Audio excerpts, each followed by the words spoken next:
Hello and welcome to the 2021 Turbosmart Ultimate Street Car Competition. As the name suggests, we are searching for the ultimate street car, something that looks good, goes better and can be comfortably driven on the street. It's held at Cootamundra Airport during the GTR Challenge and Drag Battle events and puts the car through a series of tests to determine a two-wheel drive and outright winner. First up, let's look at the judging criteria before we check out the entrants and see how they went.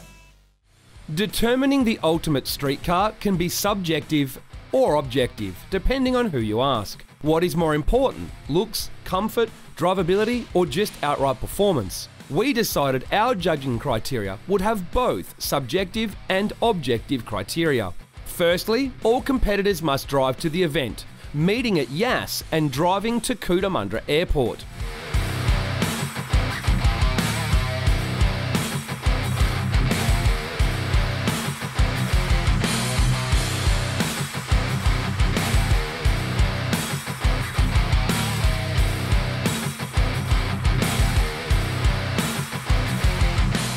On day one, we have engineering judging, worth 10 points and done by the team from Turbosmart. Presentation judging, worth 10 points and done by our team. A drivability test, worth 20 points and performed by myself. And there is a handling course worth 20 points. Then on day two, the guys must do at least 2 quarter-mile passes during the day, and we average their best 2 ETs and terminal speeds that are worth 20 points each. The performance scores are scaled with the winner getting 20 points, the slowest getting 5, with the time scaled in between. A DNF scores 0. This means dominating a category can give you extra points. First up, let's take a look at the two-wheel drives.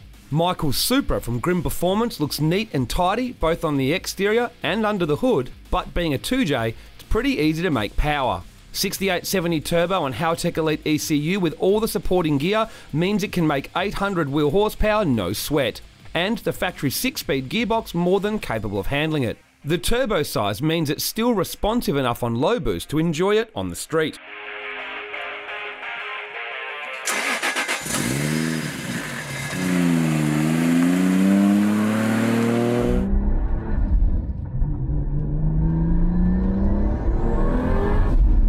Throttle's still really good.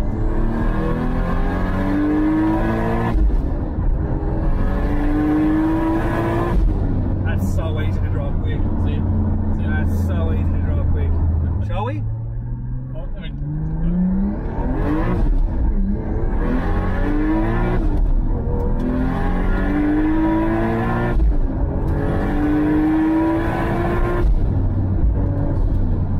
So easy to use.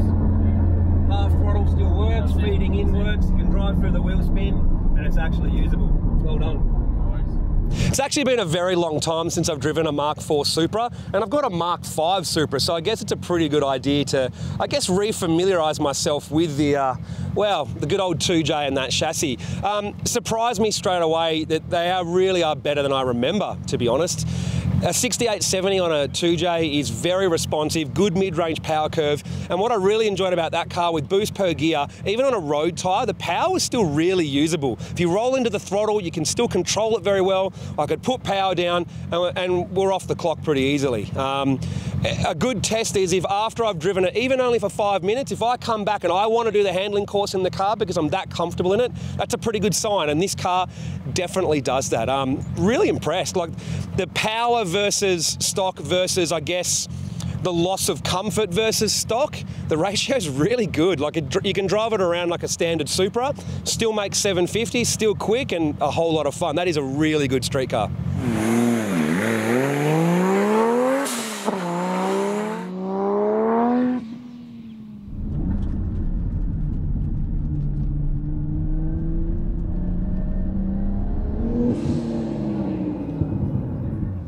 The other two-wheel drive was Dennis, owner of Grim Performance, in his R32 GTS-T with GTR body kit and a Barra engine conversion. The kit, paint and wheels means the car looks great, and the engine means it's never short of grunt. The car runs a 6870 turbo, Plasma Man intercooler and inlet manifold, Turbosmart external gate and fuel pressure regulator, and a Haltech ECU. Owning Grim Performance, Dennis did all the fab work himself. Inside, it's GTR seats, half cage and an S1 sequential shifter.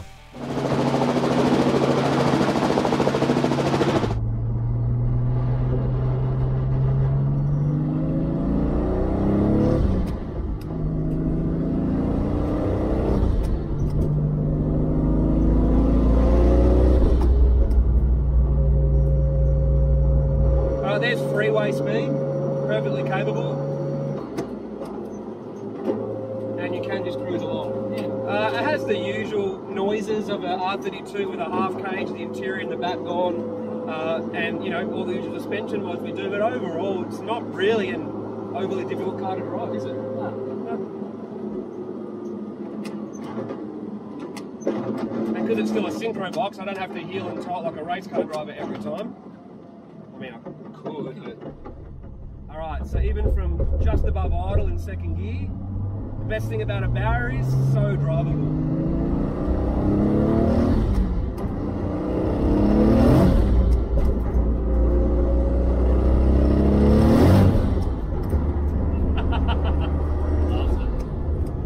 So this is the second time that I've driven Dennis's XR32 Skyline, and every time you get into a 90s JDM car, you know what to expect. They're not refined like modern cars. They're raw, they're rugged, but that's all part of the driving experience with these. So you can't compare the overall refinement, but is it easy to drive? And yes, with a bar in it, 4 litre, heaps of torque, you can drive it off boost perfectly fine. You don't get caught down low at RPM and you can't take off quickly in traffic. Clutch is pretty easy to use. Downsides, well, the usual stuff we do to these things, the two-way diffs, you know, a little bit of noise as you get on and off and it unloads with torque a little bit. You can actually feel the diff making a little bit of noise. But in terms of brakes, suspension, steering, etc., it's set up well, it drives well, so it's still an enjoyable car to drive. But the big thing is, we know about the bad mother effer award, and that basically is, do you feel tough when you're driving it? When you've got a bar under the hood, you most certainly do.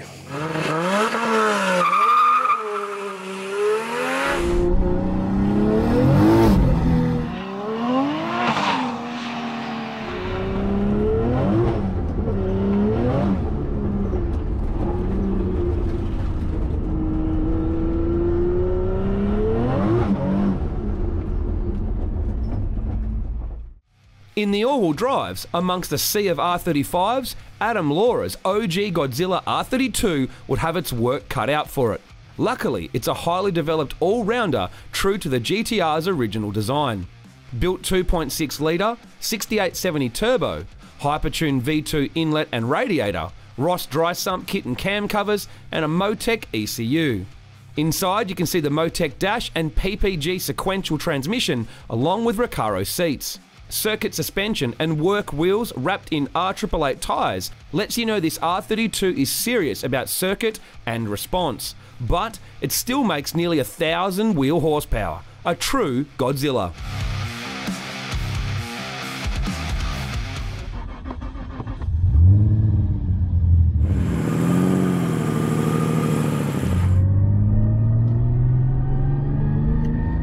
At least I know what to expect.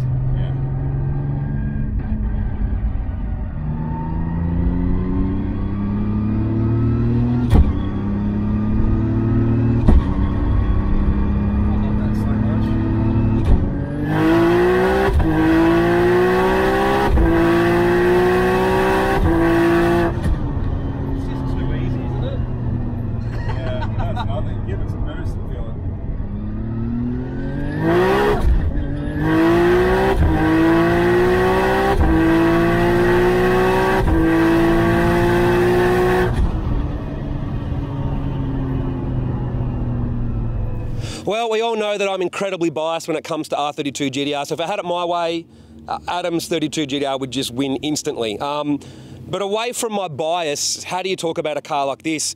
You'd think a 2.6 with a 6870 would be a little bit laggy, but the setup on this car is very, very well sorted. It's still very responsive.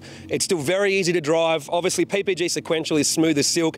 The 700 odd horsepower on then is just so easily accessible, not just because GTRs can all do it, but just this car's so well set up. Suspension package, the wheel and tyre and the brake package, everything in this car as an all-rounder is pretty tough to beat. Like, I've driven a lot of 32 GTRs, and I've always said that mine's the best one I've ever driven, but this is there. This is very, very good. I've driven ones a lot faster, and they almost get a little bit too crazy after a while, but that power setting on low boost like that is still over 700, and it's just bang on. It's just right. And then, even though it's so easily accessible, do you still feel like a bad mother effer driving it? It's Godzilla, man. Of course you do.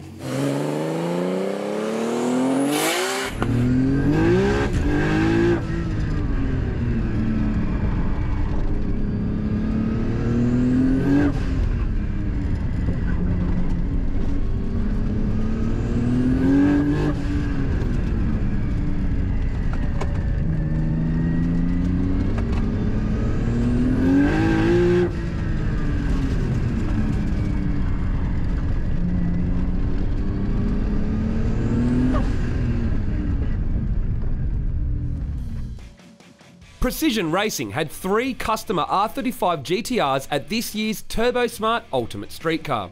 Sam is a first-timer at Cootamundra, but his R35 is already a proven Ultimate Street Car, having competed at multiple roll racing events, taken the win, and run an 8.5 at the track, all while doing more kilometres than most other entrants combined.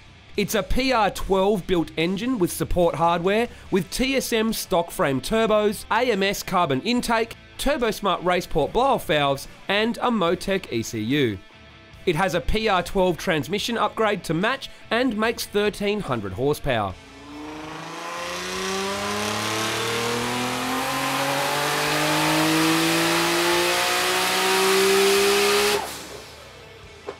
The R35 interior is a comfy enough place to be, but Sam's car stands out with its yellow wrap and his infamous F45 number plates.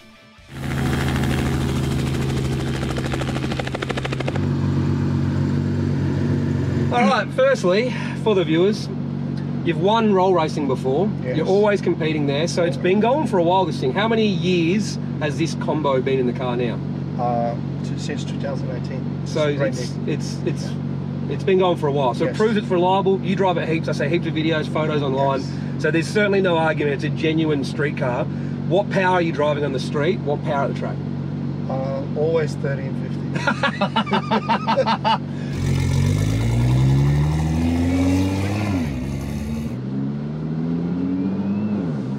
And that's what I love about these cars. It's just, there aren't many cars that can have factory drivability and over 1,000.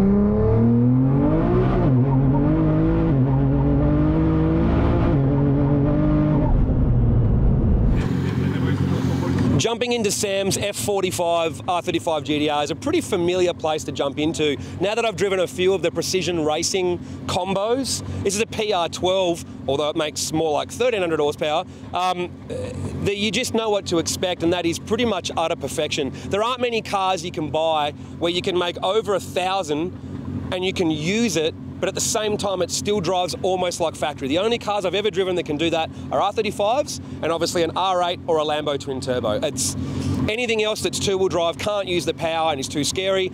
The older stuff might be able to make the power, but it's too aggressive, not as drivable. It's still phenomenal that you can buy an R35 like this, make it into an 8-second car, and you could still give the keys to your wife, your daughter, your mum, and as long as they don't, well, crack a gate and come on boost too much, they could still drive the car to the shops. And Sam drives the hell out of this car, almost to the point of being a daily driver. And when it comes to ultimate street car, you just can't argue with an R35 GTR. They just do it so well.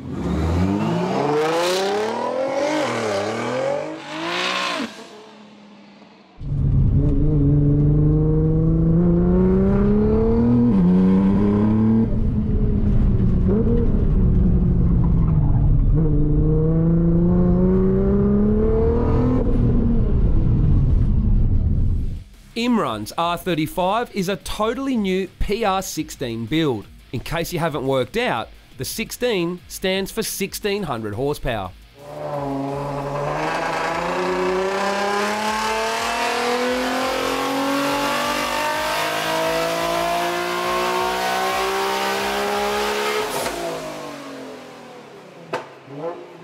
Imran's PR16 spec engine is 4.1 litres to help spin up the G35 1050 turbochargers. It also uses AMS inlet manifolds, Turbosmart raceport blow-off valves and a Motec ECU with the built GR6 transmission to handle the grunt.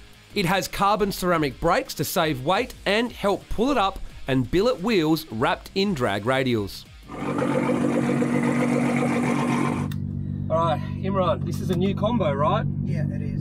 1600 I heard. Yeah, 1610. And this is going to be, this weekend is the first time it's ever going to be driven in anger. Yeah. I'm pretty privileged to drive it, but you know what? I'm going to leave this thing for its first big hits for you guys tomorrow. The drivability test for me is purely, can a 1600 horsepower R35 still drive like a normal car? Yeah, you can. Shall we? Yeah, sure. Let's go.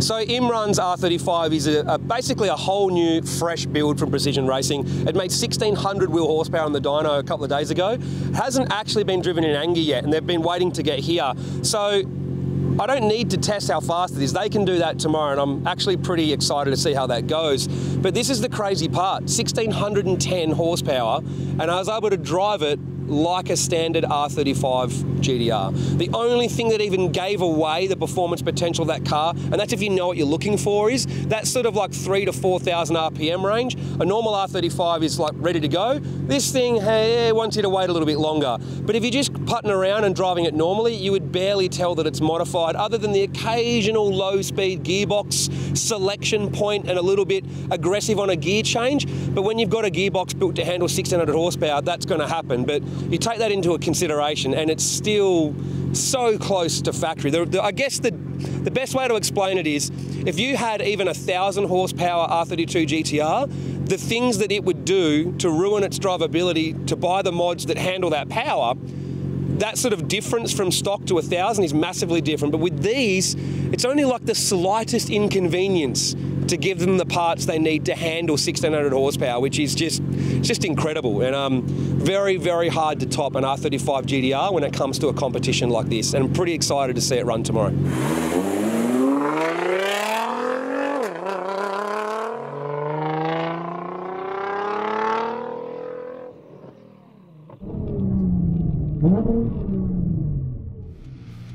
Harney's R35 returned for his second Turbosmart Ultimate Street Car event. It has a Precision Racing PR12 engine build and support gear with a PR12 turbo kit using Garrett turbos and Turbosmart external wastegates. AMS inlet manifold, Turbosmart raceport blow-off valves and Motec ECU is part of the proven R35 GTR package.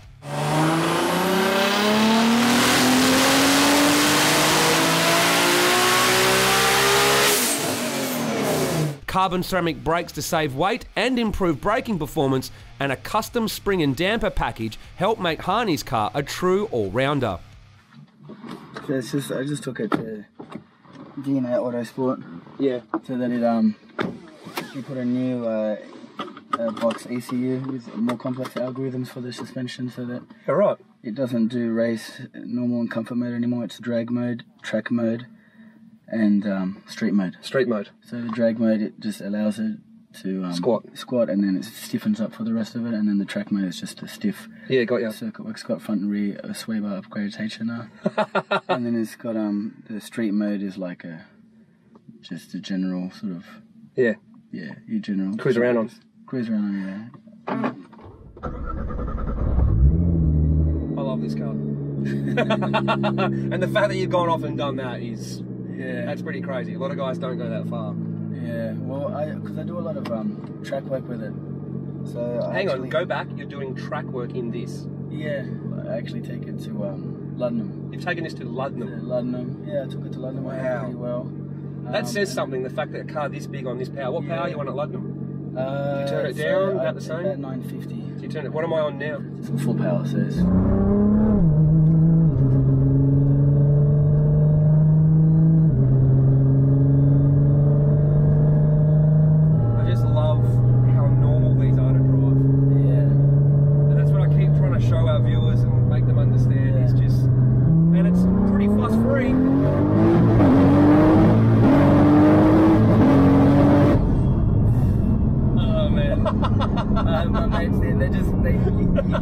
so giggling then when you just put your foot down. The big question is, did I save the best till last with Harney's R35? It was here last year, and since then he's done some pretty serious suspension development on the car. It has been used for circuit, on the street, and obviously it's running 8 at the track. That is another level again over some other cars that I've said are pretty much perfect for this competition. It is unbelievably good.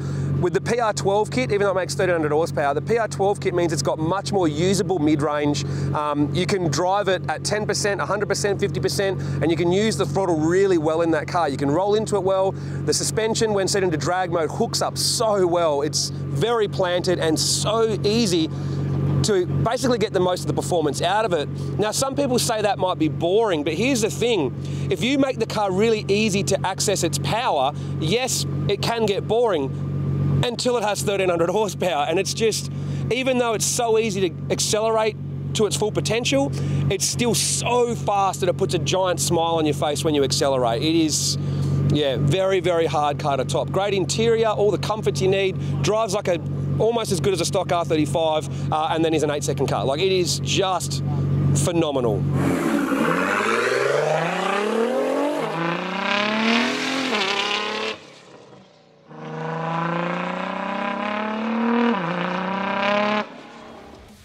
At the end of day one, the Turbosmart Ultimate Street Car leaderboard looked like this. Adam in his R32 GTR was tied in first place with Harney's R35. Although very different cars, each has their own strong points. Sam wasn't far behind in the F45 GTR, and Dennis doing well for a two-wheel drive. It looked like the winner would be determined by how they went down the quarter mile on day two. On day two of the Turbosmart Ultimate Street Car, the two-wheel drives were very close, both running mid-11s. Mike's Supra was the quickest of the two with an 11.258.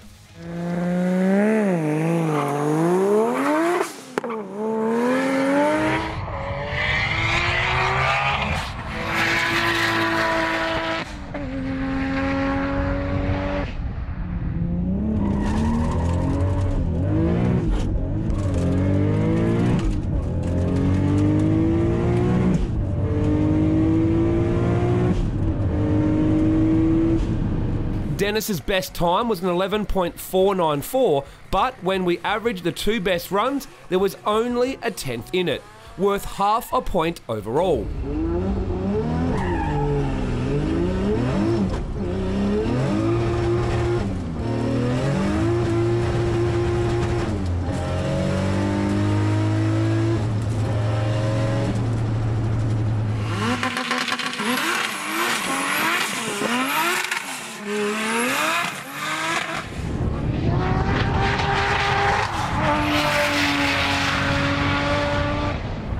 Dennis had the Supra covered for miles per hour though, with 136 versus 133, worth an extra half a point Dennis's way.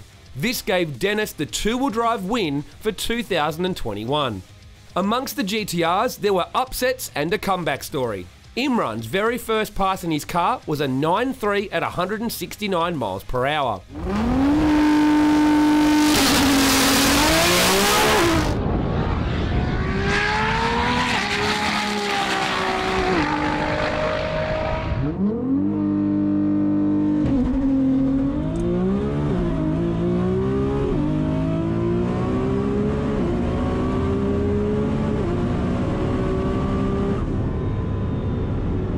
But tragedy stuck when a solenoid issue arose in the gearbox, putting him out. Since then, he has been to the track and run an incredible 7.9 second pass at GTR Festival before driving home.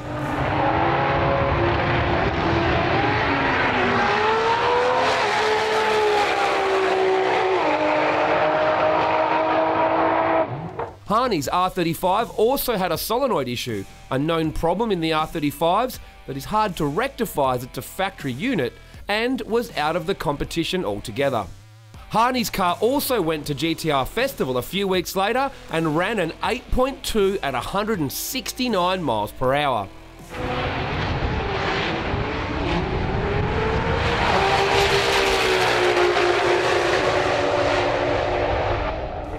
This left Sam in the F45 R35 to challenge Adam in the R32 GTR. Sam struck first and belted out a 9 flat at 161 miles per hour.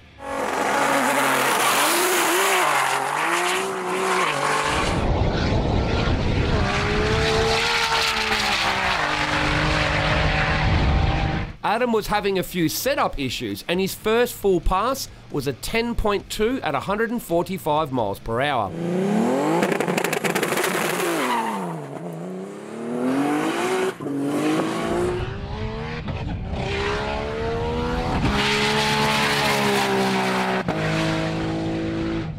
Sam then belted out 2 more 9.0s and a 9.1 to show just how consistent and reliable his precision racing R35 is, giving him maximum 20 points in both ET and miles per hour.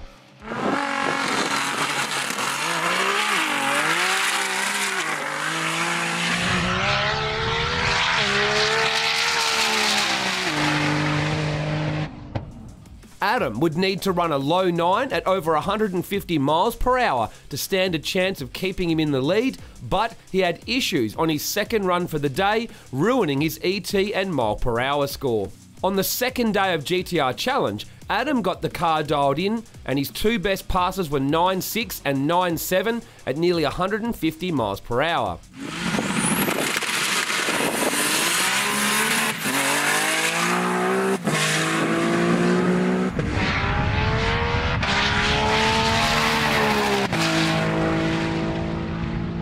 All right, mate, how did that run feel compared to the rest? Felt like it might have been a little better. Yeah, it was, mate. It was a 9.6 at 147. Beautiful. There's a little bit left in the 60 for you, mate, based on the tyres, the car and everything, but I think you're getting it pretty sorted now. Fantastic. Thank you, my friend. What happened yesterday? What's the difference yesterday to today? I had a boost cut issue, so the gauge was out and I couldn't adjust it. Yeah. So we fixed the boost cut and yeah, now it's running nice and smooth. Much better, but still wouldn't quite have been enough to get the job done. Sam also went quicker on day 2 of GTR Challenge and joined the 8-second club at Cootamundra Airport.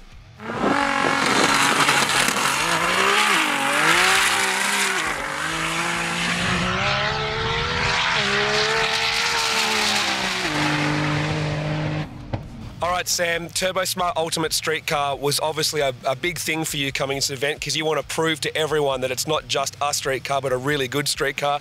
And you know what? I'll get straight to it. Congratulations, mate. You are the winner, 2021 Turbosmart Ultimate Street Car. How you feeling? I don't know what to say, but I'm so happy. Thanks for my team as a Precision Racing and Aaron and Joe. I don't know. I'm so happy with my car, like my 3rd child, and I'm just going to keep continuing. Now, our viewers, they probably would have seen this car at Roll Racing, GTR Festival, etc. Give us an idea. How many Ks you reckon you've done in the last 12 months? It's at the clock is about 16,000 kilometres now. Yeah. And I started roll racing when it was 6,000 Ks. It's still going. So this combination has done 10,000 Ks? Yes. See, a lot of people probably can't believe that an 8-second at the track, and now 8-second at Cootamundra too, can do 10,000 Ks and really no major issues, right? No, never issues. Like, you know, sometimes little minor issues, but I love to visit my boys. That's just for say hi. Not about the broken parts or anything, but just, you know. Mate, I think it's probably a very well-deserving car. I've seen how much driving it does for us. For it to win this, there's your check, $1,000 from Turbosmart, GTR winner, and your trophy. You're going to need a 3rd hand to get all these in, mate. This way? Yeah, hold them up for that. There you go. Thanks very much. There you go, boys.